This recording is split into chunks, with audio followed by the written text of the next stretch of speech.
Welcome to our Sayali fashion designer channel आणि मी आहे सायली। तर तुम्हा सर्वांचं आपल्या आजच्या नवीन अशा छानशा व्हिडिओमध्ये मी मनापासून खूप खूप स्वागत करते। तर कसे आहात तुम्ही? नक्कीच मस्त आणि मजेत असणार आहात। आणि आज मी तुमच्यासोबत खूप सुंदर लेटेस्ट ट्रेंडिंग न्यू लुक मधली ब्लाउज डिझाईन शेअर करणार आहे। बऱ्याचदा आपल्याला त्याच डिझाईन बघून कंटाळा येतो, वेगळी युनिक अशी डिझाईन बनवायची असेल आणि बऱ्याचदा आपल्याला डिझाईन बनवणं खूप अवघड वाटतं। तर आज मी तुम्हाला जी डिझाईन सांगणार आहे त्याची कटिंग आणि स्टिचिंग अतिशय सावकाश स्टेप बाय स्टेप आणि खूप काही महत्त्वाच्या टिप्स अँड ट्रिक्स सांगण्याचा प्रयत्न करणार आहे। त्याचबरोबर याची कटिंग स्टिचिंगची पद्धत इतकी सोपी आहे की बायचान्स जरी तुम्ही कोणी नवीन शिकत असाल तरी सुद्धा तुम्हाला आपला आजचा हा व्हिडिओ बघून अशा पद्धतीने परफेक्ट अशी ब्लाउज डिझाईन सहजच बनवता येईल।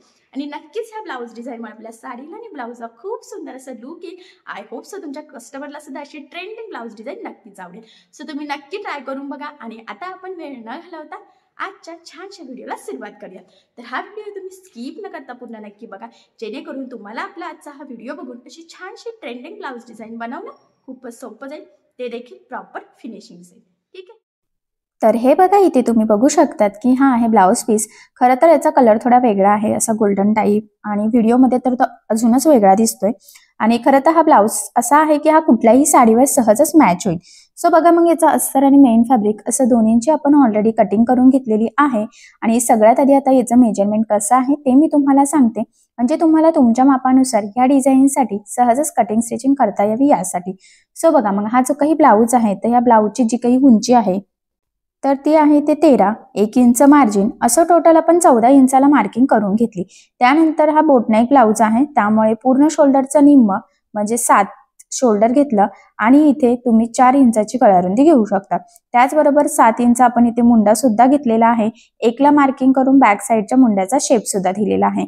इथून टाकत असतो छातीचा चौथा भाग अधिक 1.5 इंच किंवा 2 इंच मार्जिन। तुम्हाला जेवढं मार्जिन एक्स्ट्रा घ्यायचं असेल ते तुमच्यावर डिपेंड आहे। ठीक आहे। सो अशा पद्धतीने मार्किंग करून हा बॅक पार्ट कटिंग करून घेतला। आता आपल्याला गळ्याची जी काही मार्किंग आहे तर ती अस्तरच्या बॅक पार्टवर करायची आहे। सो वरून मी 3 इंचाची एक मार्किंग करून घेतली। आणि मी तुम्हाला म्हटलंच की आपल्याला 4 इंच इथं गळारुंदी घ्यायची आहे, तर तुम्ही ते 4.25 ही घेऊ शकतात, जेणेकरून 1/2 इंच मार्जिन जर पकडलं तर बरोबर आपलं 4 इंच रेडी होईल। ठीक आहे। आणि 4 घेतलं तरी सुद्धा चालेल, जर तुम्हाला थोडंफार शोल्डर कमी हवं असेल तर त्यासाठी, म्हणजे त्या हिशोबाने तुम्ही इथे घेऊ शकता। सो बघा, मग असं मी 3 इंचाला मार्किंग केली आहे। त्यानंतर तिथून आता खाली आपल्याला 1 इंच, 1.5 इंच, 2 इंच तुम्ही असं मार्किंग करू शकतात। तुम्हाला वरचा गळा आणि खालच्या शेपमध्ये किती डिस्टन्स हवा आहे त्यावरती डिपेंड आहे। सो इथे मी 1.5 इंचाला मार्किंग केली, पुन्हा 4.25 इंच गळारुंदीची मार्किंग इथे करून घेतली। त्यानंतर इथून खाली सुद्धा तुम्हाला किती डिस्टन्स हवा आहे ते तर तुमच्यावर डिपेंड आहे। सो इथे मी 7 इंचाला तर मार्किंग केलेली आहे आणि पुन्हा आडव्या साईडला गळारुंदीची मार्किंग करून घ्यायची आहे। सो बघा, मग हे जे काही पॉइंट आपण मार्क केलेले आहेत तर ते आता जॉईन करून आपल्याला इथे लाईन ड्रॉ करून घ्यायची आहे, म्हणजे खालच्या साईडला सुद्धा, त्याचबरोबर वरच्या साईडला सुद्धा। आणि सगळ्या लाईन ड्रॉ झाल्यावर लक्षात येईल की वरती एक बॉक्स तयार होतो आणि खाली एक बॉक्स तयार होतो। तर ही आपली बेसिक स्टेप आहे तुमचा बोटनेकसाठी तरी, म्हणजे कुठलाही गळा असो वरचा खालचा, सगळ्यात आधी आपल्याला या पद्धतीने ह्या बॉक्सची मार्किंग करून घ्यावी लागते। सो बघा, मग हे बॉक्स व्यवस्थित परफेक्ट रेडी झाल्यानंतर आता वरच्या साईडला सिंपल गोलगळा घ्यायचा आहे, त्यामुळे मग मी इथे गोलगळ्याची मार्किंग करून घेतली। आणि मध्यभागी जो काही बॉक्स ड्रॉ केलेला आहे तर तिथे सुद्धा जो गळा आपल्याला हवा असेल त्याची मार्किंग करू शकतो। तर इथे आपल्याला ट्रायंगल म्हणजे त्रिकोणी गळा हवा आहे। सो मग मी इथे ह्या पद्धतीने लाईन ड्रॉ करून घेतली। ठीक आहे। थोडीशी डार्क करते म्हणजे तुमच्या ती लक्षात येईल। आणि अशा पद्धतीने आपल्या वरचा गळा आणि मधला शेप ह्या दोन्हींची मार्किंग झालेली आहे। सो आता आपण ते कटिंग करून घेऊयात। तर वरचा गळा मी डायरेक्टच इथे कट करून घेतलेला आहे। जर तुम्हाला ही डिझाईन कॅनव्हास पेपर लावून जर स्टिच करायची असेल तर मग मधला शेप लगेच कट करण्याची गरज नाहीये। बट आता इथे तरी आपण आज विदाउट कॅनव्हास पेपर ही डिझाईन बनवणार आहोत आणि बिना कॅनव्हासची प्रॉपर परफेक्ट फिनिशिंग सहित कशी डिझाईन बनवावी तर हे सुद्धा तुमच्या नक्कीच लक्षात येईल। कारण प्रत्येक डिझाईनला कॅनव्हास पेपर वापरलाच पाहिजे असं काही नाहीये, काहींना कॅनव्हास पेपर लावून डिझाईन बनवणं अवघड वाटतं। सो खास मग तुमच्यासाठी बिना कॅनव्हासची सुद्धा तुम्ही छान अशी डिझाईन नक्कीच बनवू शकता। सो अशा पद्धतीने फायनली गळ्याची मार्किंग कटिंग झालेली आहे आणि आता आपण इथे स्टिच करायला सुरुवात करूयात। सो बघा, मग सगळ्यात आधी आता आपल्याला अस्तर आणि मेन फॅब्रिक एकमेकाला जोडून घ्यावा लागेल। त्यासाठी बॅक पार्ट सरळ ठेवायचा, त्यावर आपण कटिंग केलेला अस्तरचा पार्ट ठेवून घेतलेला आहे।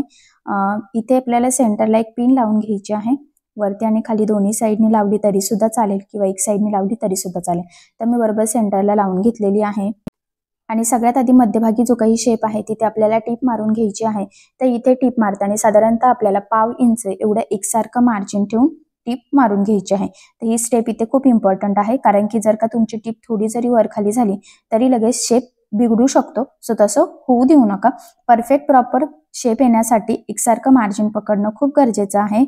त्यानंतर आता आपल्याला या पद्धतीने एक छोटंसं फोल्ड करायचं बरोबर सेंटरला आणि तिथे एक कट मारायचा आहे खरं तर आपल्याला, जेणेकरून आपल्याला मधला हा पार्ट कट करता यावं यासाठी.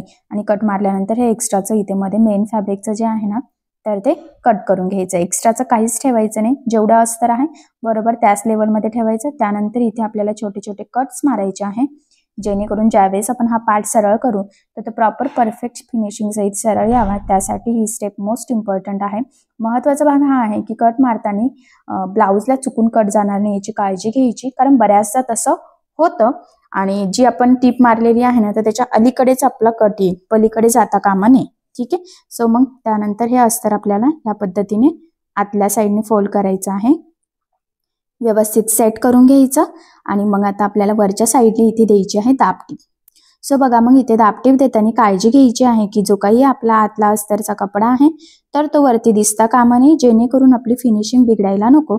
तर फिनिशिंगसाठी ही खूपच महत्त्वाची टिप्स आहे, तर ही तुम्ही नोट डाऊन करून ठेवा आणि फॉलो सुद्धा करायची आहे. म्हणजे कॅनव्हास पेपर जरी वापरला नाही तरी सुद्धा खूप सुंदर प्रॉपर परफेक्ट फिनिशिंग सहित आपला डिझाईन तयार होईल, हा शेप सुद्धा तयार व्हावा. त्यासाठी या छोट्या मोठ्या टिप्स म्हणजे संपूर्ण कटिंग स्टिचिंग करत तुम्ही ज्या काही टिप्स सांगणार आहेत तर त्या तुम्ही आवर्जून फॉलो करा. ठीक आहे.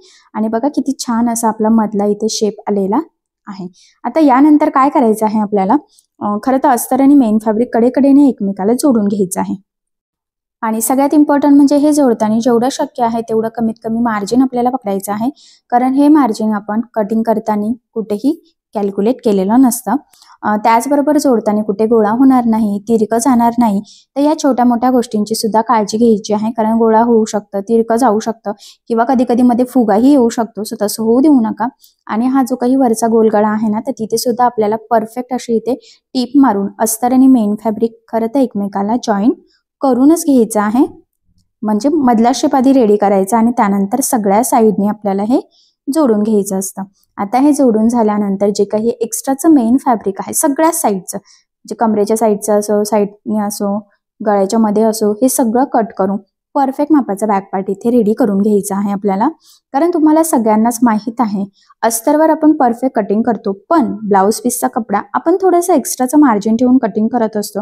खरं तर त्यासाठीच आपल्याला हे एक्स्ट्राचं कट करून परफेक्ट असा बॅक पार्ट रेडी करून घ्यायचा असतो. कट करताना चुकूनही आपला अस्तरचा कुठलाही पार्ट कट होणार नाही याची आपल्याला काळजी घ्यायची. आणि जे काही शेप आहेत तर ते सुद्धा आहे तसेच राहतील याची सुद्धा काळजी घ्यायची. आणि अशा पद्धतीने आपला हा पार्ट इथे रेडी झाला. आता आपल्याला इथे गळापट्टी कमरपट्टी लावून घ्यायची आहे. त्यासाठी पट्ट्या लागणार आहेत तर त्या आपण अस्तरच्याच यूज करणार आहोत, तर त्या कट करून घेऊयात. कमरेसाठी 1.25 ते 1.5 इंचाची पट्टी कट करू शकतात आणि एवढी पट्टी आपल्याला सफिशियंट नाहीये, त्यामुळे अजून थोडीशी पट्टी लागणार आहे, तर ती सुद्धा मी इथे कट करून घेतलं आणि इथे आपण जॉईंट देऊन घेऊयात.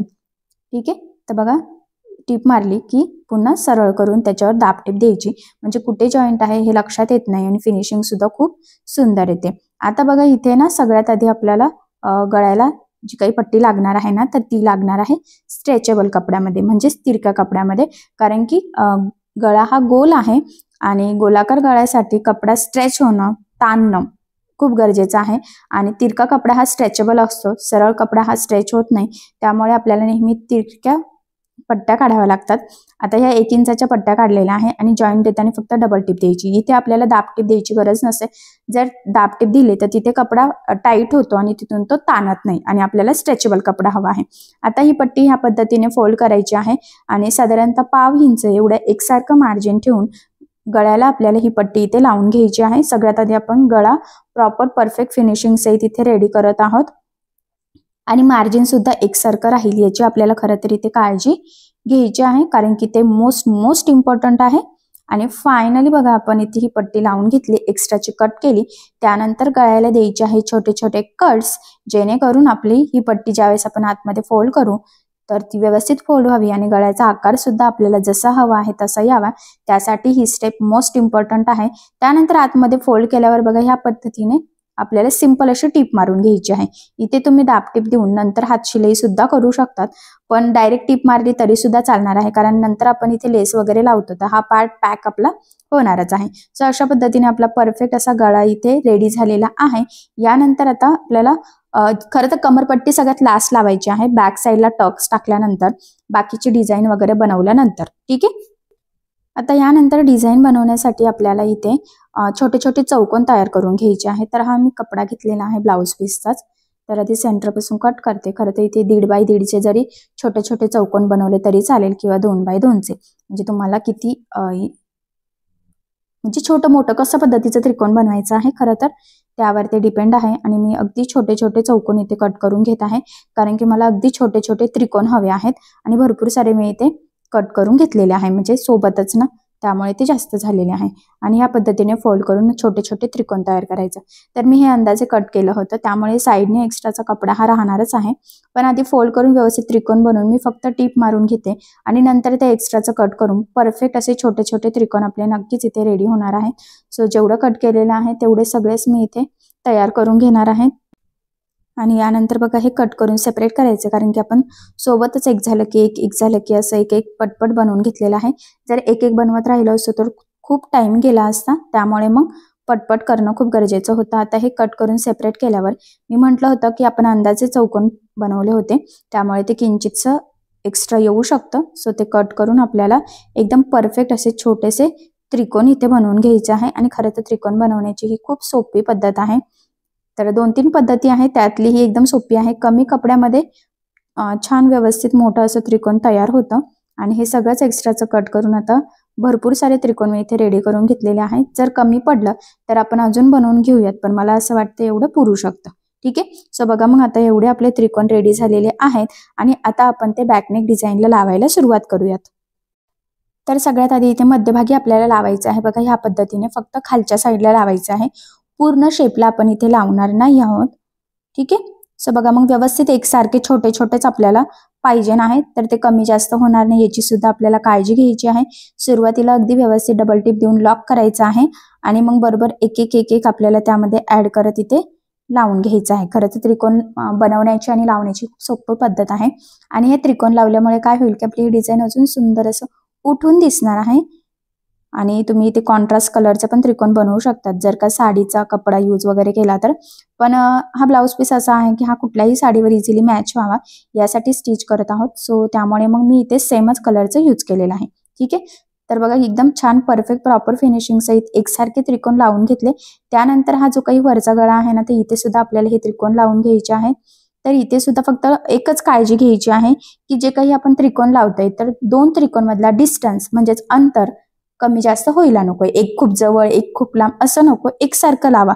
एक तर खूप जवळ जवळ लावा, एक तर लांब लांब लावा, कसंही लावा तुम्ही. जेवढे तुमच्याकडे कपडा अवेलेबल आहे त्यावर सुद्धा ते डिपेंड आहे. फक्त डिस्टन्स कमी जास्त होऊ देऊ नका. जर तसं झालं तर मग अजिबात लुक येणार नाही, एकदम विचित्र काहीतरी दिसेल. तर तेवढं फक्त होऊ देऊ नका, बाकी काही नाही. ठीक आहे. सो बघा मग अगदी व्यवस्थित सावकाश एक त्रिकोण सेट करत करत आपण अगदी एकसारखं इथे हे त्रिकोण लावून घेत आहोत. आणि मी म्हटलं होतं तुम्हाला जर कमी पडलं तर आपण इथे एखादं बनवून घेऊयात, पण मला असं वाटतं की इथे एक कमी पडलेला आहे. तर मी काय करते की डायरेक्ट ह्या पद्धतीने फोल्ड करून एक्स्ट्राचं इथे कट करून घेते. टीप न मारता डायरेक्ट इथे जॉईन करून घेते. आता 1-2च लागत होते सो त्यामुळे. ठीक आहे. तर बघा मग अशा पद्धतीने आपण हे त्रिकोण परफेक्ट असे लावून घेतलेले आहेत. आणि त्या त्रिकोणमुळे आपल्या ह्या डिझाईनला अजून सुंदर लुक आलेला आहे खरं तर. यानंतर आता आपण इथे बॅक साईडला टक्स टाकून घेऊयात. तर बघा इथे सेंटर पासून मी 5ला मार्किंग केली आणि उभ्या 4 इंचाच्या टक्स पॉईंटची मार्किंग केलेली आहे. अर्धा इंच साईडने सुद्धा मार्किंग केलेली आहे. आणि आता ही जी काही लाईन ड्रॉ केलेली आहे एक्झॅक्टली त्यावरच फोल्ड करत तिरका टक्स आपल्याला इथे टाकायचा आहे. टक्सला नेहमी डबल टिप द्यायची आहे. त्याचबरोबर सुरुवातीला आणि शेवटी सुद्धा डबल टिप देऊन लॉक करायचा आहे. आणि टक्स प्रॉपर टाकल्याने काय होतं की ब्लाऊज फिटिंगला छान बसतो. तो वरती तरंगत नाही. बऱ्याचदा कमेंट्स येतात की ब्लाऊज वरती तरंगतो पाठीमागच्या साईडने, तर टक्स व्यवस्थित नसेल किंवा ब्लाऊज थोडासा लूज असेल तर अशा वेळेस असं होऊ शकतं. त्यानंतर आता डबल फोल्ड करून आपण इथे कमरपट्टी लावून घेऊयात. तर कमरपट्टी लावताना आपल्याला अर्धा इंच एवढं मार्जिन ठेवत ही पट्टी लावून घ्यायची आहे, कारण की ब्लाऊजच्या उंचीमध्ये आपण 1 इंच एक्स्ट्रा घेतो, तर अर्धा इंच आपलं शोल्डर जोडताना जातं आणि अर्धा इंच आपल्याला कमरपट्टी लावताना जात असतं. ठीक आहे. सो बघा मग अगदी प्रॉपर असं व्यवस्थित आपण इथे हे लावून घेतलं. त्यानंतर आता ही पट्टी आतल्या साईडने फोल्ड करून वरच्या साईडने आपल्याला दाबटीप द्यायची आहे आणि इथे सुद्धा दाबटीप देताना आतली जी काही अस्तरची पट्टी आहे तर त्याचा कपडा वरती दिसणार नाही याची आपल्याला काळजी घ्यायची आहे, म्हणजे फिनिशिंग मस्त येईल. तर बघा संपूर्ण डिझाईन स्टिच करताना कटिंग करताना ज्या काही छोट्या मोठ्या फिनिशिंगच्या टिप्स अँड ट्रिक्स सांगितल्या आहेत तर त्या तुम्ही आवर्जून फॉलो करा, जेणेकरून तुम्हाला सुद्धा अशी परफेक्ट प्रॉपर फिनिशिंगचे डिझाईन बनवणं खूपच सोपं आहे. ठीक आहे. सो बघा मग आय होप सो इथपर्यंत तुमच्या नक्कीच लक्षात आलेलं असेल. यानंतर आता इथे आपल्याला एक लेस यूज करायची आहे. तुम्ही तुमच्या आवडीनुसार कुठलीही लेस इथे यूज करू शकतात. मी म्हटल्याप्रमाणे कॉन्ट्रास्ट देखील करू शकतात, पण इथे काही गरज नाहीये. त्यामुळे आपण सिंपल अशी गोल्डन कलरचीच लेस घेतलेली आहे यावर. आणि सगळ्यात आधी हा जो काही मधला शेप आहे त्रिकोणी ट्रायंगल, तर तिथे आपण ही लेस लावून घेऊयात. आता ही लेस सुद्धा व्यवस्थित एकसारखी लागली गेली पाहिजे याची आपल्याला काळजी घ्यायची. त्याचबरोबर कानाकोपऱ्यावर सुद्धा अगदी प्रॉपर अशी फोल्ड झाली पाहिजे, तर याचं सुद्धा आपल्याला थोडंसं भान ठेवायचं आहे बघा. आणि फायनली अगदी प्रॉपर असं व्यवस्थित खरं तर काळजीपूर्वक आपण इथे ही लेस लावून घेत आहोत. आणि अजून एक इम्पॉर्टंट म्हणजे काय होतं ना, बऱ्याचदा मी म्हणजे नेहमीच सांगत असते की काय होतं, असं गळाचा शेप वगैरे खूप सुंदर येतो, पण लेस व्यवस्थित न लागली गेल्यामुळे फिनिशिंग बिघडते. सो तसं होऊ देऊ नका. तर लेस लावताना सुद्धा ज्या फिनिशिंगच्या टिप्स सांगते तर त्या आवर्जून फॉलो करा. आणि बघा इथे मी दुसऱ्या साईडने सुद्धा लेसला टीप मारून घेत आहे. ॲक्च्युली मी नेहमीच सांगत असते की लेस तुमची जाड बारीक कशीही असो, शक्य असल्यास दोन्ही साईडने टीप देऊन घ्यायची. त्याचे 2-3 फायदे असतात. महत्त्वाचं म्हणजे लेस पॅक लागली जाते, ती वरती तरंगत नाही, आणि सगळ्यात इम्पॉर्टंट म्हणजे फिनिशिंग सुद्धा खूप सुंदर येते. तर मधला जो काही ट्रायंगल होता तिथे लेस लावून झाल्यानंतर वरचा जो काही गोलगळा आहे तर तिथे सुद्धा आपण ही लेस लावून घेऊयात. मी पुन्हा सांगते, इथे तुम्ही तुमच्या आवडीनुसार एखादी डिझायनर किंवा कॉन्ट्रास्ट लेस सुद्धा लावू शकतात, पण ह्या डिझाईनला आपण मॅचिंगच डिझाईनला म्हणजे लेस लावलेली आहे गोल्डनच, जसं ब्लाऊज पीस आहे तसाच, कारण की ही लेस म्हणजे हा ब्लाऊज खरं तर कुठल्याही साडीवर मॅच व्हावा ह्या उद्देशाने आपण इथे स्टिच करत आहोत. ठीक आहे. सो बघा मग ह्या लेसला सुद्धा वरच्या साईडने सुद्धा मी दोन्ही साईडने टीप देऊनच घेत आहे, ते खूप इम्पॉर्टंट आहे. सो बघा मग फायनली आपली ही डिझाईन इथे परफेक्ट प्रॉपर फिनिशिंग सहित रेडी झालेली आहे. लुक सुद्धा मस्त आलेला आहे. ठीक आहे. सो बघा मग फायनली लेटेस्ट ट्रेंडिंग न्यू लुकमधली आपण इथे बोटनेकची ही ब्लाऊज डिझाईन बनवून घेतलेली आहे. सगळ्यात इम्पॉर्टंट म्हणजे ही जी काही डिझाईन आहे तर याची पद्धत खूप म्हणजे खूप सोपी आहे. मी तुम्हाला संपूर्ण कटिंग स्टिचिंग अगदी सोप्या पद्धतीने सांगितलेली आहे. आणि मी म्हटल्याप्रमाणे जरी तुम्ही कोणी नवीन शिकत असाल तरी सुद्धा तुम्हाला आपला आजचा हा व्हिडिओ बघून अशी छानशी डिझाईन सहज स्टिच करता येईल, इतकी सोपी याची पद्धत आहे. आणि सगळ्यात इम्पॉर्टंट म्हणजे या छानशा latest trending new boatneck blouse डिझाईनमुळे आपल्या साडीला आणि ब्लाऊजला खूप सुंदर असं लुक येईल. सो अशी डिझाईन तुम्ही नक्की ट्राय करून बघा.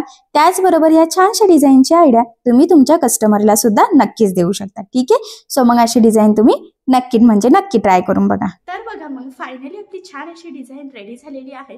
सो अशी छानशी लेटेस्ट ट्रेंडिंग डिझाईन तुम्ही नक्की बनवून बघा. ह्या डिझाईनमुळे आपल्या साडीला आणि ब्लाऊजला खूप सुंदर असं लुक येईल. आणि सगळ्यात महत्त्वाचं म्हणजे मी इतक्या सोप्या पद्धतीने सांगण्याचा प्रयत्न केलेला आहे की बायचान्स जरी तुम्ही कुणी नवीन शिकत असाल तरी सुद्धा तुम्हाला आपला आजचा हा व्हिडिओ बघून अशी ट्रेंडिंग डिझाईन सहज बनवता येईल. ठीक आहे. सो चला मग आता आपण आपला आजचा छानसा आणि महत्त्वाचा व्हिडिओ इथेच थांबूया. आणि तुम्हाला आपला आजचा व्हिडिओ कसा वाटला हे मला कमेंट करून नक्की कळवा.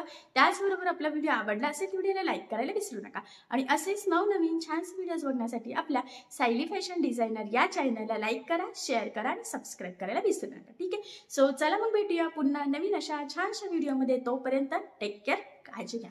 आणि आपला आजचा व्हिडिओ शेवटपर्यंत पूर्ण बघितल्याबद्दल thank you so much. Bye bye.